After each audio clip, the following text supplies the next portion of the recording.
So it is time, and I'm a firm believer in getting started on time for everybody that logged in on time. So people can continue to log in. My husband is here to help with some of that. As I mentioned, if anybody is just logging in, it can be done. This lesson is flexible feet. I love it. Lying or sitting. If you choose to sit, a sturdy chair, not a bed, not a couch, not a swivel chair, lying on the floor, carpeted exercise mat, and your foot will need to glide on the floor. So, I'm Dotti, and there's all my contact information, which I'll show a bit more later. This Feldenkrais awareness through movement lesson helps your foot get organized so that every time that you step, your knee, your ankle, your hips are all in alignment, working together. And in the end, you may find that you're more balanced, you're propelling yourself more forward, and you just have a better sense of your connection with the ground. Let's talk a little bit, thank you, about technology. Everybody joining early, thank you, adjusting your video.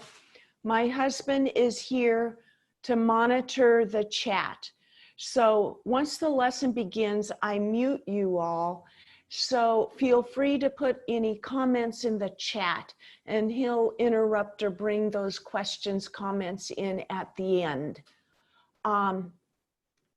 Bandwidth can be an issue when it comes to enough data, enough room to stream the data that is required for videos. So feel free to turn off the video. My goal is to guide you verbally as well so that you don't even need it. And you don't need to take notes because I'm providing you with a reference guide, a video, and don't be surprised if you get a link to a survey. That's part of the funders and feedback so that we're all learning to improve.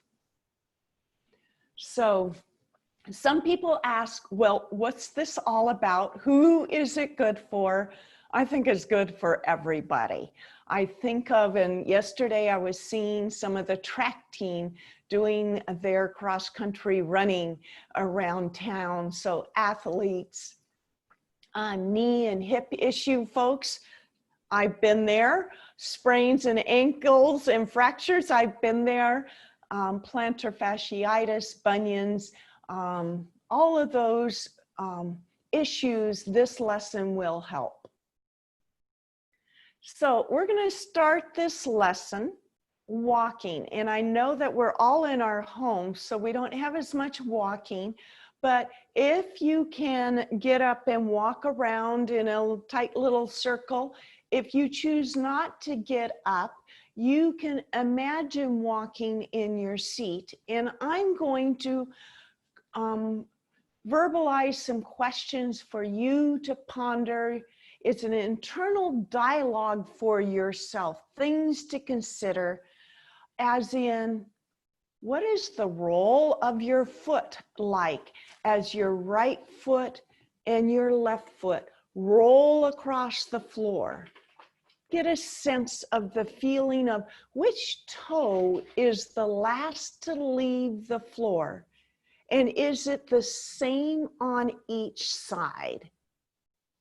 Maybe there's one ankle that bends more smoothly than the other.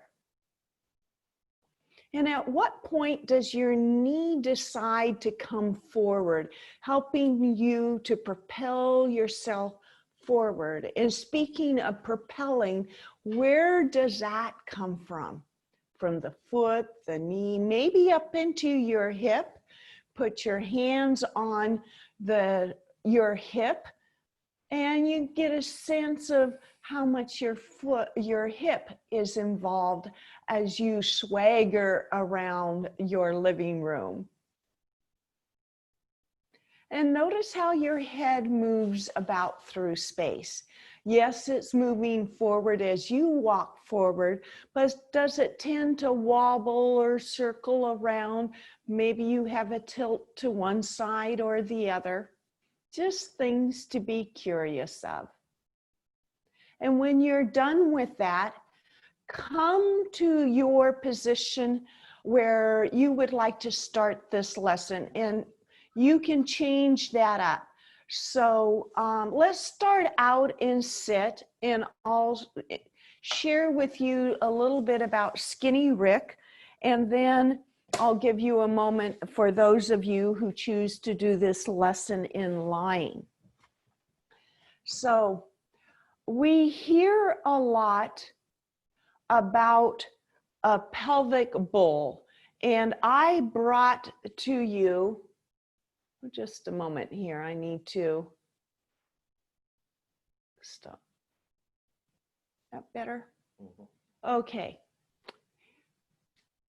A little bowl, and we hear a lot about the term of a pelvic bowl. So it's an imaginary pelvic bowl, but physically also we all have a sense of a bowl in the base of our pelvis. So zoom into when we're sitting in this lesson, your pelvic bowl sits right there in your pelvis. And this lesson requires that you imagine this bowl filled with water. And that will begin to make more sense in a little bit. Now, in seating, the knees are bent, the feet are standing on the floor. And I'm now going to get up and move things around to show you what this looks like when you're lying on the floor.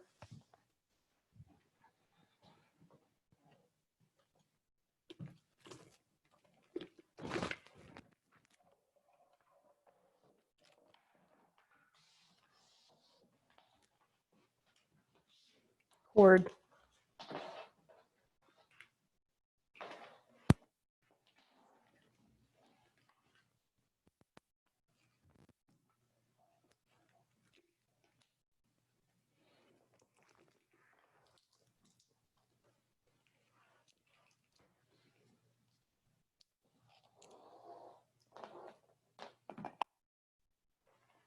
Okay.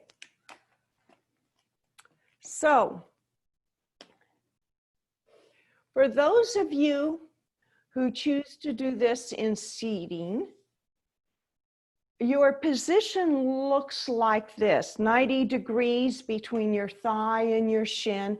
Your feet are flat on the floor. The only change here is the orientation. Skinny Rick is lying on the floor.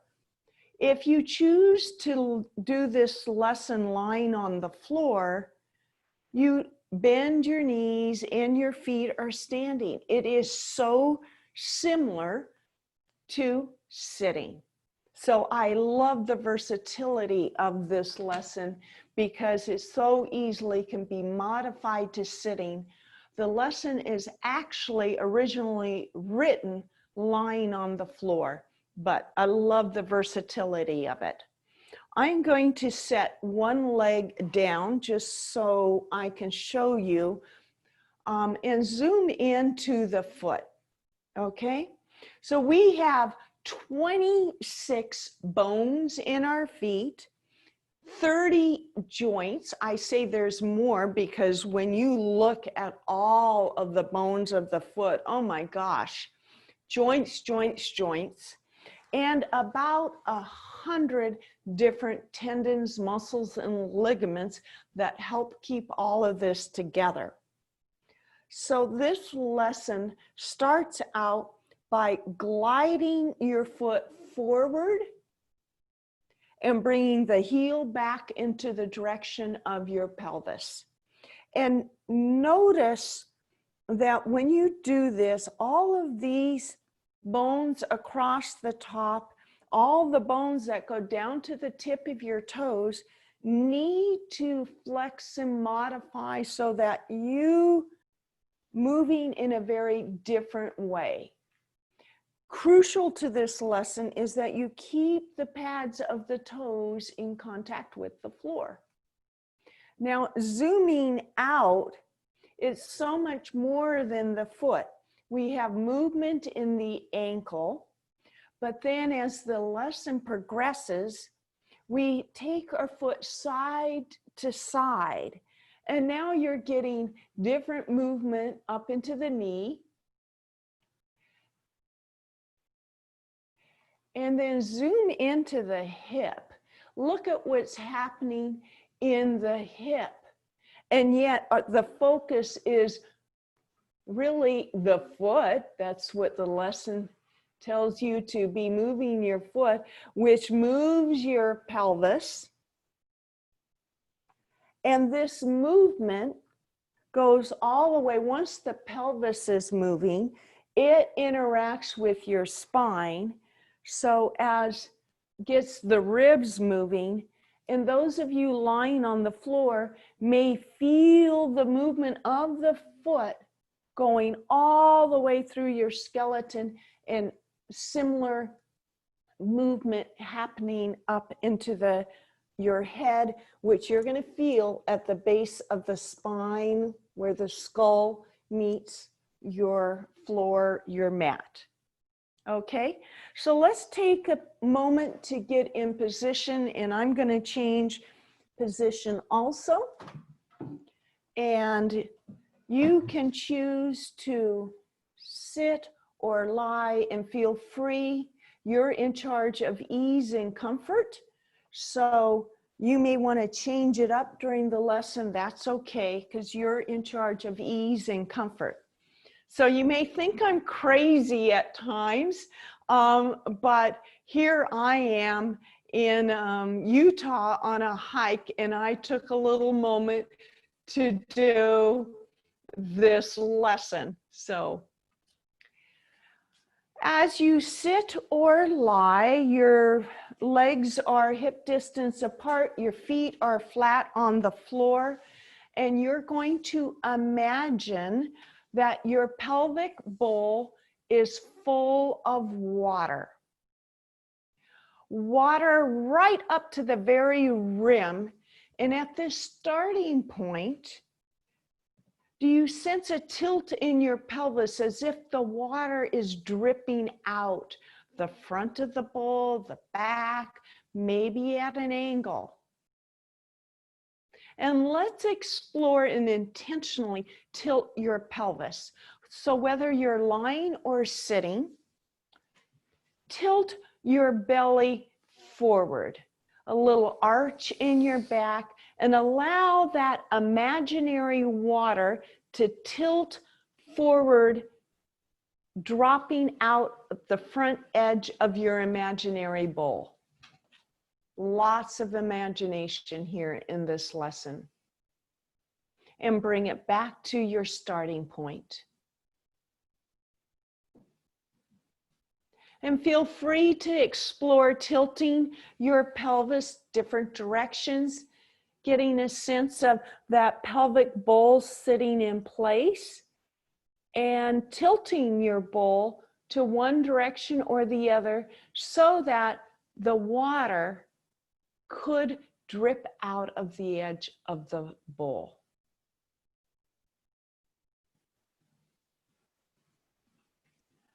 Coming back to your starting point. Now this lesson requires a lot of imagination, and I'll explain as we go along a little bit more why the imagination is amazing. The mobility that happens in your foot when you imagine that there is a tray of paint off to the right side of you. Imagine picking up your right foot, placing the sole of that foot in the imaginary tray of paint, bringing it back to the starting point, and slide your right foot forward and back towards your pelvis. And continue doing this movement 5 or 6 times, gliding your right foot forward and back. The entire sole of the foot stays in contact with the floor. So this may be a very small movement because you need to think about keeping all 5 pads of the toes in contact, helping you paint the floor. As you move your foot forward, notice how the pelvic bowl wants to tilt forward a little bit and drip out from the rim of the bowl. And the next time you bring your foot back to the starting point, extend your left leg long and continue doing this movement of sliding your right foot forward and back. If you're doing this lesson seated, you can take your right foot and just lean it off over to the side where just a bit of your right heel is in contact with the floor. It's not fully supporting everything. You may still get a sense that your left leg is anchoring your pelvis a bit to the left, and that imaginary pelvic bowl of water may want to drip to the left as you continue sliding your foot forward and back. And then bring your left foot back to the starting point and notice if there's any differences in how your foot slides, how your pelvic bowl settles in when your leg is long and there to, or when it's back in your seated, starting, or lying down position, it's standing flat on the floor and supporting your pelvis. And when you feel you've done enough of that, let's take a rest.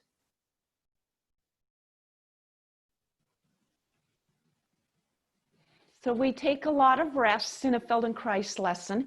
This lesson in particular, the rests are as much of a mental break because this lesson requires so much imagination for you tracking the bowl of water and for you thinking about putting your foot in a tray of paint. Nobody has ever asked you to do that unless you've specifically done this lesson before.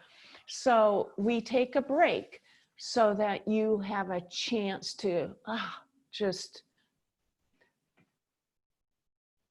and come back to your starting position, lying or sitting.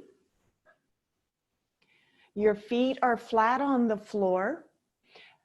Reestablish that pelvic bowl of water. And there is a paint tray now off to the left side. Dip your sole of your left foot, bring it back to your starting point and paint the floor, sliding your left foot forward and back. And do this about 5 or 6 times at your own pace, involving the entire sole of the foot. So that means all of the bones across the top of your foot have to mold and change and move about themselves in order to accommodate this gliding movement. For those of you lying on the floor, notice how this movement is rippling up through your spine and the back of your head may be following along with your foot. And then extend your right leg long. If you're lying on the floor, the whole right leg is lying on the floor. If you're seated, just take the support that your right foot provides and just off to the side, just your right heel is in contact. It's very relaxed, taking the tension out of both of your legs. And you're continuing sliding your foot forward and back, painting the floor with your left foot. And is there tension in your calf muscles that is there that you can get rid of? We hold a lot of tension in our ankles. Our toes don't need to be scrunched up in order to do this movement.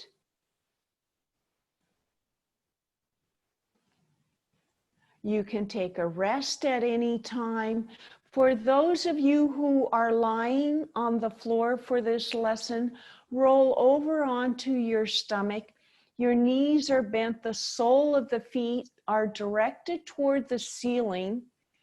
And imagine that the ceiling comes down to the sole of your feet, and with the sole of your feet, make a strike, just like what we were doing on the floor. So you're bringing your heel closer to your pelvis and then taking your heel away from your pelvis, 1 foot at a time.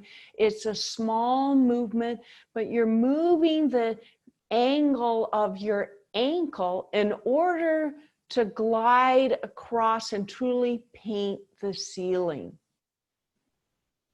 And when you're done with that, take a rest and join us for a silent rest.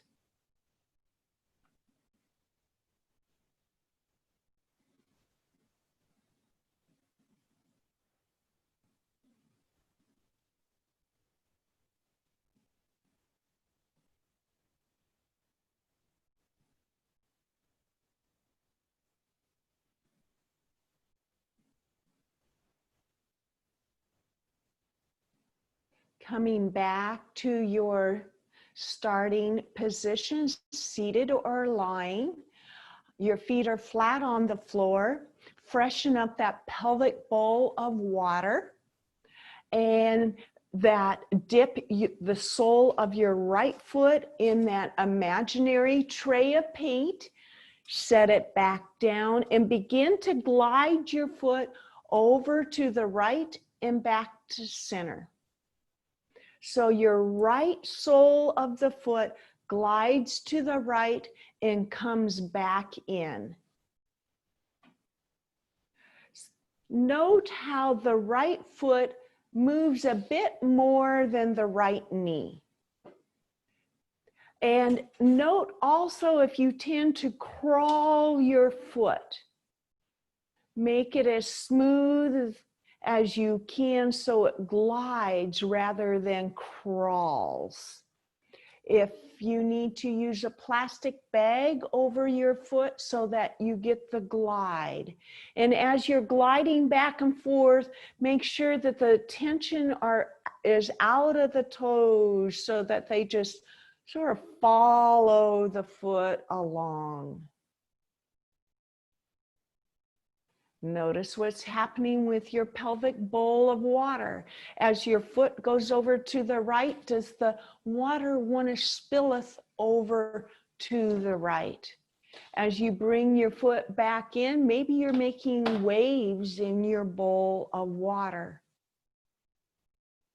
And continue doing this movement, but now take your left leg long if you're lying down on the floor. If you're seated, just take the support away from your left leg so that just your left heel is off to the side. Continue gliding your right foot back and forth. It's a very delicate movement.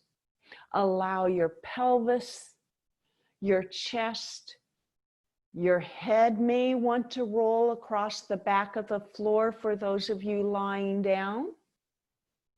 And then bend your left knee, bringing it back to the standing position so that it's supporting.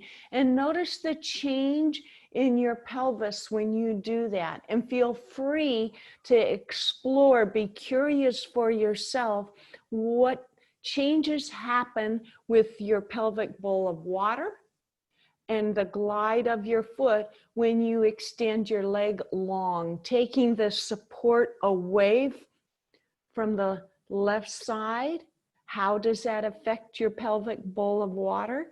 Then bring your left foot back to standing where it's supporting your pelvis and notice the changes.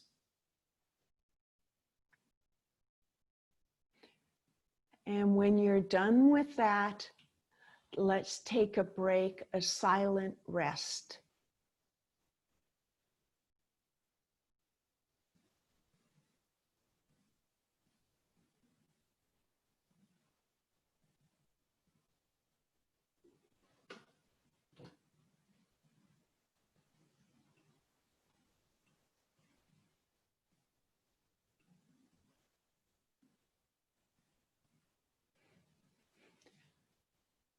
Come back to your starting position. Freshen up that pelvic bowl of water as it settles in there to your pelvis. Dip your left foot in imaginary paint tray off to your left side and set your left foot back to the starting position and glide your left foot over to the left and back. Allow the tension to be released from your toes. Repeat this movement about 5 or 6 times, allowing the toes just to drag along.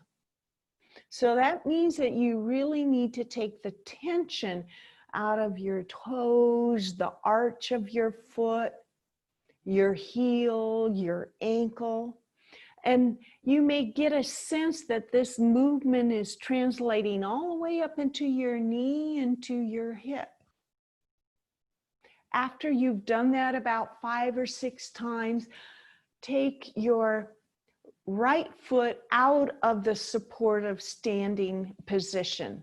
Whether you're lying or sitting, take the support that your right foot offers you away. Notice how that changes your pelvic bowl.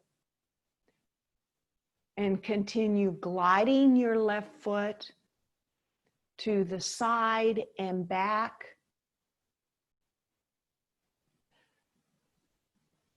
And allow this movement to translate all the way up through your torso and into your head. Explore what changes happen when you bring your right foot back to standing. It supports that pelvic bowl. There's less of a jiggle. And feel free to go back and forth so you truly get a sense of how the right leg, when it's extended long, not providing the support, how it tilts your pelvic bowl over to the right. The water, you may get a sense that the imaginary water wants to drip a bit more to the right. And then bring it back to your starting point. If you're done with that and seated, take a break. Those of you lying on the floor, roll over onto your stomach. Do this movement just a few times on your stomach. So again, it's a very similar position. We've just changed the orientation so that you're lying on your stomach. Slide your foot to the side, painting the ceiling, that imaginary ceiling, with one sole, then the other sole, softening your belly. Noticing the changes. Can you really take the tension out of your chest? And after you've done that a few times, roll over onto your back, rest with the rest of us.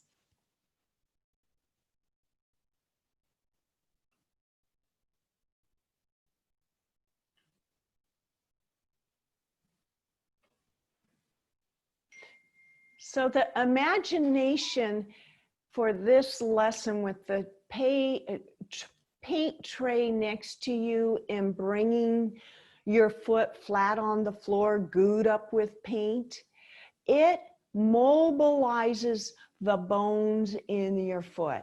It says, wow, I need to paint the floor. And without the sense of trying to paint the floor, we just don't get that mobility coming into our foot. And when you consider that you have almost 100 different ligaments and tendons in your foot, it's so important to get those mobilized. So the imagery here is huge.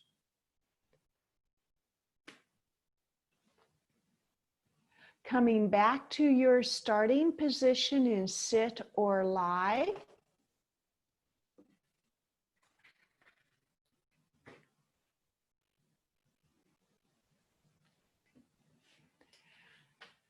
And imagine there is a tray of paint right next to you on your right-hand side. Dip the sole of your foot in the paint, set it back down in your starting point, and glide the entire sole of your right foot forward, and then bring your heel back. One of the questions in the chat refers to, do you move your whole foot, your leg, your knee? Everything is moving a bit. So you may feel this movement going all the way to the top of your head. After you've done this sliding forward and back 2 or 3 times, then take your foot sideways to the right and to the left. And in this back and forth movement, the knee stays directed toward the ceiling. So your foot goes over to the right a bit more than the knee and comes inward a bit more than the knee. But you may feel this movement all the way up into the pelvis and the chest. Allow that to happen. And then begin taking your right foot in a circle. Notice what direction that you choose to paint your circle. Counterclockwise or clockwise. The knee is directed toward the ceiling. The lower leg and the sole of the foot is drawing a circle, and change the direction of your circle. So you're painting a pretty wide rimmed circle with the sole of your foot, and then explore taking the left foot long. The left leg extends long, and notice how the left leg extended long anchors your pelvis a bit to the left as you continue gliding your foot in a circle.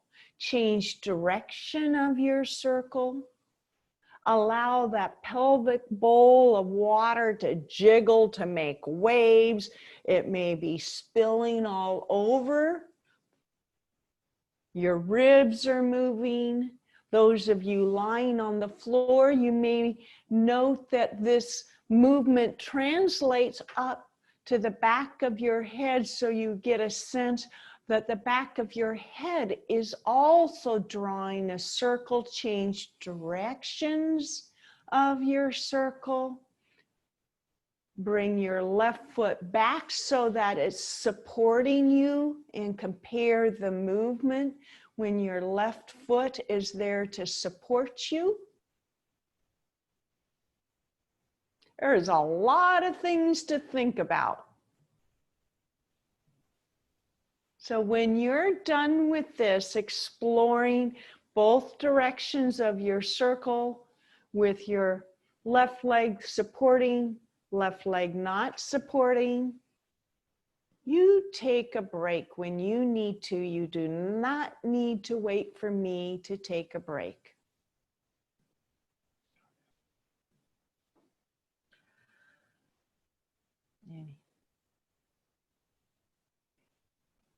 The question.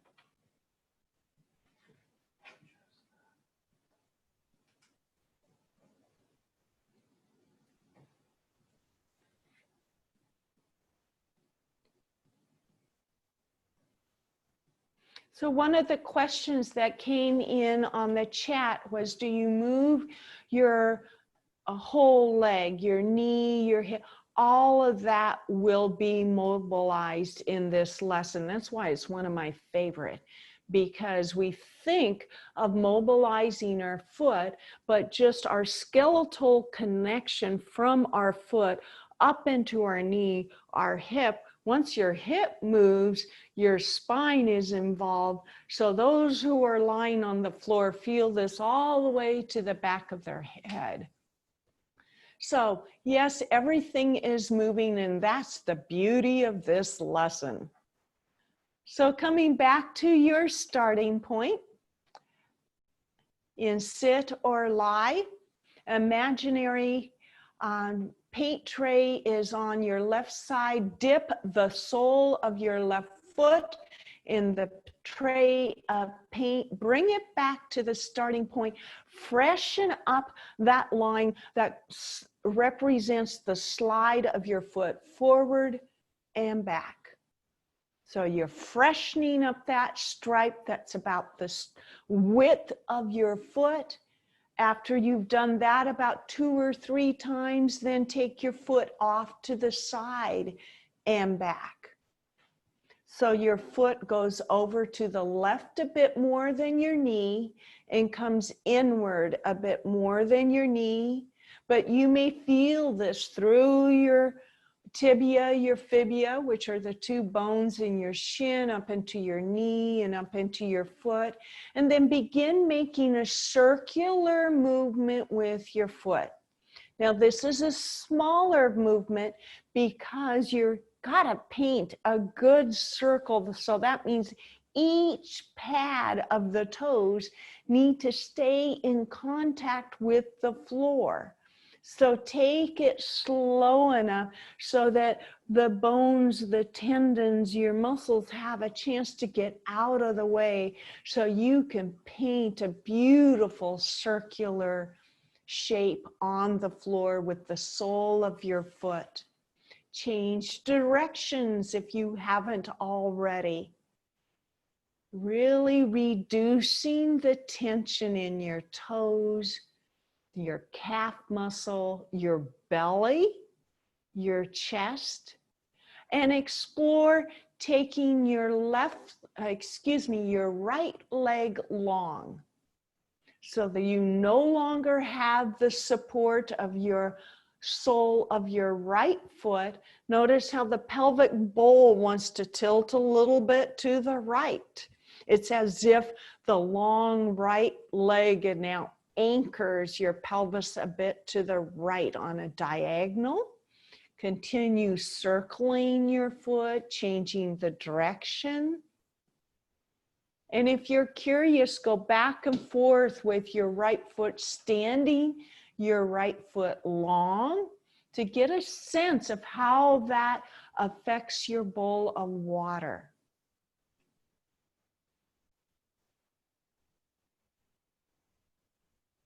And when you're done with that,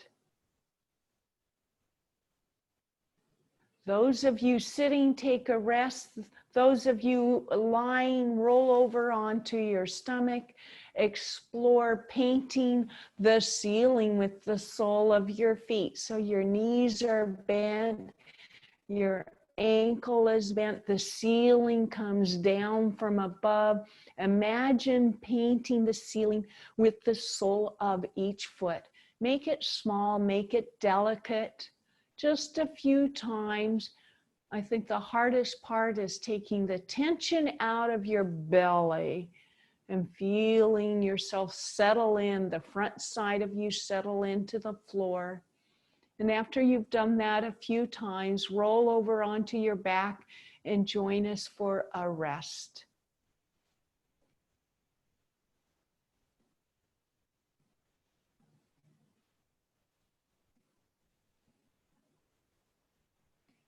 So this is a classic Feldenkrais awareness through movement lesson that Moshe Feldenkrais taught in the 1950s in Israel. He taught in a big, huge gym, hundreds of people would join, coming to lie on the floor in a big gym with a blanket, a mat, comfortable clothes to move in. And he titled this lesson, Painting the Floor with the Sole of the Feet. I called it Flexible Feet because until you are a part of the lesson, it could sound really strange. So come back to your starting position. Feel free to change it up. Sitting to lying, whatever is comfortable. Both feet are standing, your knees are bent. Imagine tying both your ankles and your knees together. Velcro, glue your ankles and your knees together and begin taking both your feet in a circular movement together. They're painting the floor. So this is a lot smaller of a movement because when you're tied together, the largest that circle can be is the ability for your smallest side to move because you're tied together. But this tying together also helps both sides communicate with each other, change the direction of your circle. Those of you lying on the floor, allow your belly and your chest to soften. You may get a sense that you're drawing a circle with the back of your head that connects with the mat. Change directions of your circle. Now, those of you lying on the floor, let your head take the lead of the circle. So now you're changing your focus to the circular movement that your head makes. It's rippling down through your torso, through your pelvis, and helping you circle your feet. Change the direction of your feet, making sure that the toes are dragging behind, they're not holding tension. Your pelvic bowl of water is probably sloshing around.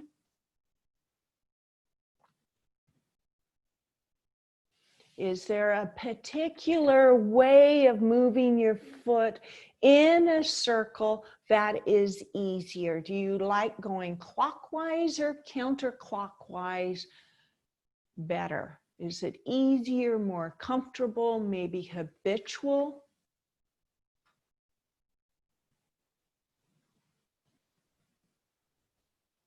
And when you're done with that, this is the tail end of the lesson.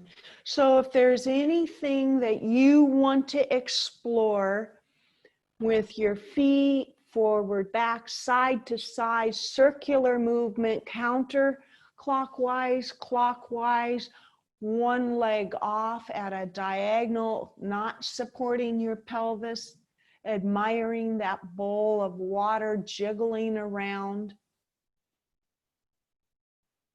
And when you're done with that, let's change positions, starting, we always end a Feldenkrais lesson by coming back to where we started, and we started walking. So come back to your walking position, comparing your walk from the beginning of the lesson, noticing how the sole of your foot rolls across the floor, the bend in your ankle, the freedom of your shin, your calf muscles to move about the tibia and the fibula, those two bones in the lower part of your leg, the movement in your knee when it wants to come forward. What is it that propels you forward now? Could be the movement up into your foot, Maybe your chest. Has your posture changed? Where you look, does that change? Do you tend to look out at the horizon with a more dynamic stance of propelling yourself forward? How does your head move through space? Yes, it's moving forward, but does it also want to go jiggle a bit, maybe in a circular movement? It's just interesting to note and to compare. This is one of those lessons that may reverberate through your whole spine throughout the day. Allow that to happen. Take your curiosity as you sense and feel different things. So this, I will put the transcript of this lesson on my website. It is actually titled Painting the Floor with the Sole of the Feet. So I call it Flexible Feet. And next week, we are going to mobilize your pelvis, which aligns really well with this lesson, because from our feet, we've got our whole legs and knees and everything communicating with our pelvis. So we're going to focus a bit more next week on mobilizing your pelvis. This class is brought to you totally free. Huge thank you to the Northwest Parkinson's Disease Association in conjunction with the Homework Council on the Arts. So if you feel that this class has been helpful to you, be heartful and consider a donation to either one of these organizations. I'm Dotti Harness-Foster, a Feldenkrais practitioner. I'll leave some of my contact information. Feel free to call me anytime, email. I'll keep my website up to date with the handouts. You may receive a survey from, it may come from Zoom or Council on the Arts, your input, so that we can continue learning and growing with you. That is really, really helpful.